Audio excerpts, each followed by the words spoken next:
What a special treat we have tonight, Myra. Well, Mark, we indeed have a special treat tonight. Not since Cher have I been this excited to interview anybody. And I was telling him before the show, our boss, Steve Rubell, had some guidelines. And one of them, don't be starstruck. Forgive me, Steve, I'm starstruck with this guest because he's not only a beautiful person on the outside, he's a beautiful person on the inside. And what I learned in doing some research is what a philanthropist he is. And for that, that is so dear to my heart. So welcome to the Marc and Myra show, Adam Lambert. Thank you. Thank you for having me. It's such a treat to talk to you that you guys were there. I mean, this is so iconic. I love this. And I didn't know this, ladies and gentlemen listening at home. I didn't know until we sat down the history that they have with Studio 54. So I'm very excited to get into it. That's right. We kind of make it like authentic. Ian Schrager doesn't like revisionists, but we were there. I love it. In fact, I am here to tell you, I'm sure Steve knows up above, that you would definitely have gotten in. Yay! Especially with these shoes on. And it would have been my job. You would have been on Steve's call list. And it would be my job to call and say, Adam, hi. It's Myra for Steve Rubell. Valentino's coming to a backdoor party tonight. Will you be there? Oh, I love a backdoor party. So tell us, you were born, couldn't even have been conceived at Studio 54. You were born after the Steve and Ian era. Yeah, I mean, when did they start? I was born in 82. Yeah, so, they were like 77 to 80. Yeah. But it's Studio 54 channels. What is your influences or what do you think about? What did you think about Studio 54? Do you remember when you first heard about it? I'm trying to think of when I first heard about it. I mean, I've always been into disco music. I remember when I first I got like a compilation, disc at the record store of like disco hits and disco funk, I think it was, and it was I just was like, this is amazing. I love this music. I remember my dad, who's a big music lover, had a lot of vinyl. He was more like prog rock guy, right? So when I started listening to disco music upstairs in my bedroom as loud as I could, he was like, I have to go through this again. but he understood my attraction to it, and I don't know, I might have found out about Studio 54 in like the 90s when they were talking about that movie that came out, 54. I think I was in high school during that, and I think that was maybe when I first understood what it was. And then since then I've seen like a bunch of documentaries on it. I love it. I love studying that culture. Yeah. Well, which is a nice segue because we were both in the documentary, and the one thing that I noticed about it, the crescendo when in the first 20 minutes, and it all led up to this moment on the dance floor, and the song that came up was "You Make Me Feel Mighty Real," and that, for a moment in time, captured the essence of Studio 54. So one of the reasons we are so fortunate to have you today is because you have recorded that song. Yes. And it's a no-brainer. I mean, but tell us, the history of why that song, and it's also going to be it's official song of the UK Pride, which is, I don't even know UK was celebrating Pride, so this is Pride Month. We're big here in New York. Yeah. All right, so tell us all about the song. Well, I put out an album of covers in the spring called High Drama, and the goal of the album was to take songs that some are well-known, some are more obscure, but make them my own and kind of flip them and reinvent them. And, we put the album out. Everyone loves it. It's been doing really well. And then I just had this thought. I'm like, I really want to do a dance track for the summer. I want to do another cover. I really want to do Sylvester, You Make Me Feel Mighty Real. I've actually sung the song before, his arrangement of it on different concert shows that I've done over the last couple years. And I just had this moment where I thought it would be amazing to update it with like a modern DJ producer. And so we found Sigala, who's out of the UK, who's brilliant. Real positive, upbeat, feel-good music like disco should be. And he just put some modern shine on it, but we kept it sort of pretty intact what it is. The chorus is still the chorus. It's so iconic. Sylvester, to me, is somebody that's so great to highlight to the community right now because he was so ahead of his time. he was what we would probably now call gender fluid. That wasn't something that wasn't a phrase that he was throwing around back then, but that's what he was. He didn't care. He didn't want to be put in one box or another. He just kind of was who he was. So unapologetically, so brave, so fabulous. I kind of found out more about him years ago. I saw a documentary and I just thought, oh, this guy was like just so cool. And I love his origins. He came from the Cockettes in San Francisco, which is just like, I love all of that. I love the late 60s into the 70s. I just love what was going on in pop culture, what was going on for people spiritually and socially. It's such an important time because I feel like it was our American Renaissance in many ways. So I think he's such a figure in that time. He represents a big part of queer culture during that era. And I just love honoring him and hopefully bringing his name up to as many people that will discover him as well.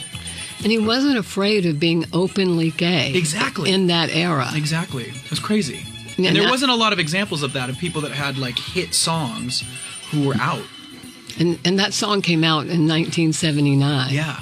So that was the year I worked at studio. And I'll tell you, I think you are a reincarnation of somebody who danced to that song. I'd like to think so. I always say that. I'm like, oh, I think I was alive in the 70s. Come on. In New York. It just feels right. And one of the remarkable things that came out in the Studio 54 documentary was that Steve Rubell's mother didn't even know he was gay. It's crazy. The era is just a tricky era for a lot of people, and I think we would have learned more from it had AIDS not wiped out so many of our icons and elders, so to speak. It really wiped out a whole generation who fought really hard in the 70s. And by the end of the 70s, the queer culture was in a really strong position. I mean, queer people were finally kind of being seen and having, fighting for equal rights. And all these steps were kind of, being pushed. And unfortunately, the AIDS crisis just wiped everybody out. But I think as a culture now, I think the LGBTQ community, we now have people that have, there have been some people that lived through it and we've cherished them. And then the next generation after that, and my generation, we're trying to sort of pass the buck, I think, and make sure that there is that sense of like history and wisdom passed over to the next generation coming up. Yes, I went to a Pride ball last week that my friend Kelly Catrone did. And the vibe of that Pride ball, it was at the Hard Rock Hotel. I don't even know the Hard Rock had a hotel anymore. It's right around the corner. Yeah. But the vibe was unconditional love. Yeah. The next generation coming up right now, I think the young people that are, identifying as queer, I think we've turned a corner. And I think that's why, the conservative right wing is so freaked out. Because there is so much openness and acceptance and joy and sort of like no one's apologizing because they shouldn't. And I think there are definitely people that are freaked out. Good, I say. You should be freaked out because maybe we're challenging something that you need to look at again. Maybe there's something you don't understand that maybe you need to try to understand. That really we're all people, we're all entitled to our freedoms and our equality, and we should all be treated equally. Period. The end. Absolutely. Yeah. And I think maybe now we'll break for that song. Yes. All right. Timing. Welcome back, everyone. You're on the Marc&Myra Show on Studio 54 Radio, Sirius XM, and we are here tonight with Adam Lambert. Take it away, Myra. Adam, I am so grateful that you recorded that song because I'm going to have it in my head for the rest of my life. Aww. And that, you were somehow guided to do this song at this time in our history. I wonder I started performing it last year around Halloween. I was doing Halloween shows in Vegas. I put together a little Halloween concert. And I think I came across some clips of him online and I just went, oh, you know what? That's such a good song. And that's sort of when I, started wanting to sing it. It felt really good. And the minute we started playing it with my band, it just felt good. It's got that like joy, that energy. Yeah. Makes you dance, Absolutely. Well, give us a little backstory for our listeners because we have, of course, the people that were at Studio 54 and then we have the people that wish they were at Studio 54 and have to apologize that they're young. Yeah, definitely. I definitely wish I was there and somehow, some spirit has inspired the fascination with the club, I think. Yeah, and you were originally from Indiana? I was born in Indiana, but my parents and I just moved when I was like 6 months old. So I'm a Californian really at heart. I grew up in San Diego. Yeah. And then where'd you, how did you start singing? Like, was it just in you? Like, are you in church? Not church. No, I'm Jewish, so we didn't go to church. And, the singing in Jewish temple is not really soulful. We both yeah, have Jewish you know what I mothers mean, here. right. So, although I was kind of fascinated with the cantor in my temple for a year, the year that I went to temple as a kid. My mom was like, hey, we should do something cultural, and I want you to see what the traditions of the Jewish culture. And then I just was doing theater on the side, I was doing theater on the weekends, and that became my priority and not temple. So they understood. My parents were pretty cool. And what kind of music were you attracted to? So my parents played amazing music around the house, and they're, 70s, kids. So they played, my dad played a lot of rock, a lot of prog stuff. And my mom definitely got more into like the soul, like funk stuff. I mean, Sly Stone was played, Al Green. My dad was playing like Led Zeppelin, and he was a Deadhead for a while, which, no offense to Deadheads out there, but I can't sing you any of their songs. But apparently there's a great culture around going to their shows. So yeah, my dad loved that. And so I heard a lot of great music from that era, growing up, a lot of vinyl. And then as I started discovering music, I got really into musical theater first, randomly. I was like a theater nerd, and I was doing musicals, so I was into show tunes. And then as I got a little older and I'm sitting in front of MTV, I started getting into what was playing in the 90s. So I got into, grunge and pop and all the stuff that we got to hear, a lot of R&B stuff that was playing. And then I guess by the end of my teenage years, I was just kind of into everything. I listened to everything. I listened to what was current. I listened to throwback stuff and started really identifying with the whole glam rock movement, just figuring it put together all of my loves and strengths, and started kind of obsessing over that. And yeah, just kept working in theater as like a professional to make the rent. But on the side, in LA, I was just going to clubs, playing dress up, doing singing gigs that were just kind of strange, like, club kid stuff. Mm-hmm. So I do come from that nightlife energy, I think. I think that's part of who I am. So you were pretty open and sort of, so we paved the way, kind of like Stonewall and all that paved the way. I mean, I'm lucky. I grew up in Southern California, and my parents were super chill and open. That was a blessing. I came out at the end of high school because I didn't want to deal with it during high school, because there were no other kids in my high school in the 90s that were gay and out. And so, yeah, it was the sense of discovery into my early 20s was really cool. So it was a bit of Arrested Development in a way. And it was great. I got to just live and explore and blossom and, kind of had a bit of an ugly duckling experience. Like, I felt very self-conscious, and I was very overweight in high school and just awkward. And then getting into my, my adult years in Los Angeles and finding my expression and my own sense of confidence and, putting on makeup and feeling beautiful for the first time and feeling attractive and feeling like I could connect, discovering sexuality. Like all these things are just so wonderful when it's a positive thing, and it was. Was it your openness, were you open-hearted that you were able to, work through it and soar? I just think being around like-minded individuals. When I was a teenager in San Diego, I didn't have anybody else that I was friends with that identified like I did, so I didn't understand it or know how to live in it. And then when you get to either New York or LA, it's like there's gays everywhere. Everywhere you turn. So that helped me. It helped destigmatize and mystify it in my head. It helped me normalize it. Yeah.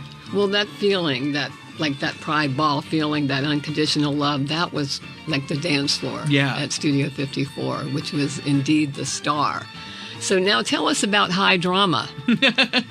High Drama is just, it was such an exciting experience in the studio. I got to explore these songs. There was a lot of trial and error with the different producers we worked with. I got to sort of sit with them and come up with these arrangements together as like a team, and that felt very creative. And picking the songs in the first place was really interesting because I got to highlight artists that I love, that I think are really special, and find songs that I could interpret from my own experience. I mean, that was definitely part of the criteria. Is this something I could have lived? Do I understand what these lyrics mean from my own experience? And then furthermore, like getting to take it sonically and make it my own, that made it even more my own experience.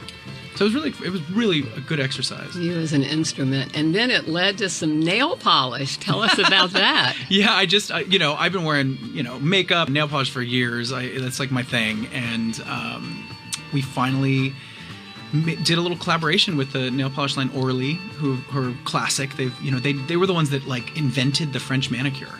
That was like their thing. They marketed that, and that was their product back in like the early 70s, I think. And so yeah, we collaborated on these colors that are super metallic and kind of rock and roll glam. There's like silver and gold and purple, and they're all my favorite colors. And I got to name the colors, which was really fun. That's really fun. There's Adam's apple. That's a green. there's couldn't miss that one. There's a blue that's Bury That. It was really fun. I had a good time. Yeah, I was tempted for my manicure yesterday to get the different colors, to get the high drama, because it definitely it's a fun collection, and it benefits a cause. That's right. Yeah, we are donating a bit of money, and I have a foundation, the Feel Something Foundation, that I've been working on developing over the past 4 or 5 years. It's been in process now. During the pandemic, we really started getting it off the ground, and it's amazing because we get to interface with other LGBTQ plus organizations and charities, and do little special projects together, and I love being able to sort of give it back a bit. I think when I first came off of American Idol, and all of a sudden I realized that I had this recording career now, which was very exciting. And all of a sudden I was like a public figure, and all the stuff that comes from that. At first it was like, whoa, what? And I quickly realized, like, oh, but you have an opportunity here to create some good and to do a ripple effect of support for young people that I didn't necessarily have when I was a teenager. And that's really special. I like being able to do that. Such a mensch. You're such a mensch. All right, we're going to take a break from one of your songs that you're going to come up with, Adam, and then we're going to come back, and I want to hear more about your charity. Yeah. Let's do Funky Town. All right. I love that song.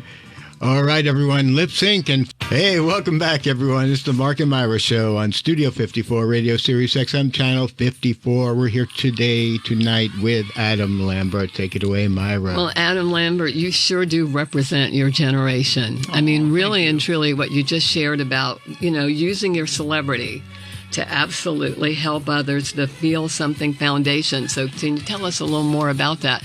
Because I work in not-for-profits, too, and it's like the press is usually not, don't want to hear about it, but we'd love to hear about it because you're paving the way, you're a role model. Well, it's, I just think, especially, what we just did recently, our most recent event was talking about the music industry and being a queer person in the music industry. That's something that is sort of like a new territory. When I came out onto the scene in 2009, that's when I was on Idol, and I got signed to a record deal and was, promoting my first single and doing the rounds at radio and on TV shows. It was just such a foreign idea for people to be like, this guy's out, he's talking about it, and he's not only out, but he's like wearing glitter and crazy outfits. There weren't a lot of other people at that moment that were doing that in the U.S. And so it was like a bit of a trial and error guessing game. I was like, well, I hope this works. And it was very interesting because there were a lot of people that were very supportive, especially here in New York and in L.A., But then what we found very quickly was there was a lot of people that were also totally terrified of it or didn't think it would quote-unquote work and were worried that they would lose listeners or not make enough record sales. And so there was just this trepidation around all of it. And, I would do things creatively during performances that were very true to who I was, and that would make the naysayers even more afraid.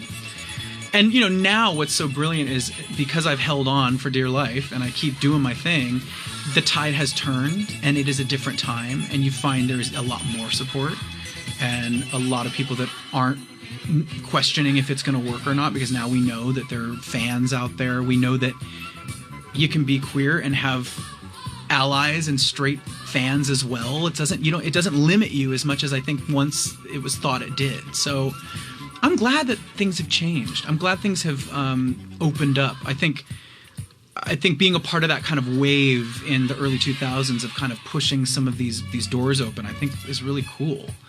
And I think that fuels my sense of wanting to sort of continue to educate and make things visible and champion certain causes that, especially right now, seem to be under attack again. So it's like pendulum thing, it's like we make progress and then it kind of like we get blown back, and we push ahead and we get blown back, and that's just history. That's how it is. But I feel like the only way we push back is by, coming together, being louder than the opposition, and using, this sounds kind of corny, but using the joy and that unconditional love that exists so richly in this community. That's our weapon. That's how we're going to fight back. Because it's going to become very clear to people, especially young people that are going to have all the influence in years to come, that that's the way to be. It's like the people that are pushing back are just scared. And no one wants to look up to people that are scared. We want to look up to people that are brave. And it's not corny, it's essential. Yeah. And Ian Schrager, who was supporting the Pulse Foundation, I remember him saying that there's so much evil in this world that everybody that's good has to do more good. Yeah. And that's certainly, not everybody does what you're doing. It's important. I think it's really important. And I think, karma's real. I want to give. I want a good life. I want to give people a good life. It's all kind of one thing, It's if you spread it, it comes back to you. So everyone wins, Yeah, and when I moved here in the 70s, I encountered Rollerina. Do you know who Rollerina? No, I don't know. So Rollerina was a fairy princess that skated around the village back in the 70s. I love it. And I'm like, I said to my girlfriend, oh my God, Rollerina came up and anointed me with a magic wand. I love it. And I said, oh my God, who's that? And she goes, that's Rollerina. Like a fact of life in New York City. I was from Savannah, Georgia. Rollerina would have been incarcerated or institutionalized. Today, I was in Savannah, SCAD is in Savannah, and I'm sitting there, and Rollerina could skate in Savannah today without being arrested. So there has been progress. Yeah. But like you said, it has to continue. And everything we do to promote this love, like the Pride. Tell us about what you're doing in England. Are you going to be there for the Pride? Yeah, I'm actually headlining a big concert that takes place on the day of the parade. It's that night in Trafalgar Square, a big central area. And I'm going to do a concert. Do your thing. It'll be fun, yeah. I'm going to do my thing, and, Mighty Real will be pumping really loud. It's going to be great. Yeah, I'm excited. And also this weekend, I'm going to be popping up in a couple little surprise areas here in New York. So that should be fun. Can we get some insight? No, it's a secret. There's some surprises. Oh my God! But I also have I have remixes of the song coming out, and that's fun. I've been kind of sharing those with some DJs in town, so that'll start hopefully being played in clubs and stuff. Cool. And yeah, it's a good time. It's I feel like personally, I just feel like very much in a clear kind of centered place right now, where I'm very aware of what I want out of my life, what I want to make, what I want to do, and it just feels really good because I'm not worried and I'm not questioning. I think the pandemic, it meant a lot of different things to a lot of different people. It was a lot of weird times, but it gave me an opportunity to sort of get back to a baseline of my priorities and what makes me happy, and learning how to prioritize that more and make sure that there's a better balance in life. And I'm really grateful for that time. What's your message to people who don't have the support that you had, that want to keep going? I do think there is support out there. I think you just might need to look for it. And that's hard when you're in crisis, or if you're feeling down. It's very difficult to be proactive, but there is a way to just put yourself out there. There's all sorts, just find something, just take the risk, go do a support group, go online, start connecting with people. There are resources, And put on that song, You Make Me Feel Mighty Real, because that's what makes you happy, and just lean into it. I mean, that's it. And I wrote from the information we got, it's celebrating self, freedom, and uniting everyone. Absolutely. So Absolutely. I want to go out with that song again, but Yeah. what song are we going to go out with? And Adam, thank you so much. I can't tell you what it means to us. Oh no, it's to so have nice you to be chatting Yes, with thank you guys, you. both of you. Thank you. Thank you. Absolutely. I want to play something from not quite the 70s. It's right after the 70s, but yeah, I think it came out, like 81 or something? I think it did. This is, I've been on the road with Queen now for the last decade, singing lead vocals for them, and this is one of my favorite Queen recordings because it bridges the gap between classic rock and disco and funk. It's kind of this hybrid sound. It's my favorite record of theirs as far as like the recording goes. And Freddie's voice sounds unbelievable on it. And, side note, I really love going back and studying what Freddie wanted to do in the 80s when he was going out all the time and he wanted to make dance music because that's what he was doing and that's who he was hanging out with. And so it's interesting to me, anybody that's sort of like a rock and roll purist, and they might look at me like, you're going to do a dance song? I'm like, yeah, because it makes you move and it feels really good. And again, like Freddie, that's my community. I want to make music for my friends, that's really important to me. So yeah, this is a Queen classic. Probably their biggest hit in the U.S., I think. I think that's the statistic on it. It is Another One Bites the Dust. Another One Bites the Dust. And Freddie certainly frolicked at Studio 54. I'm sure he did. Yes, I'm sure he did. So Yes, he did. in his honor, let's do this one. Thank you so much, Adam Lambert, for being on the Mark and Myra show. And we're going to go out with Queen, Another One Bites the Dust here on Sirius XM.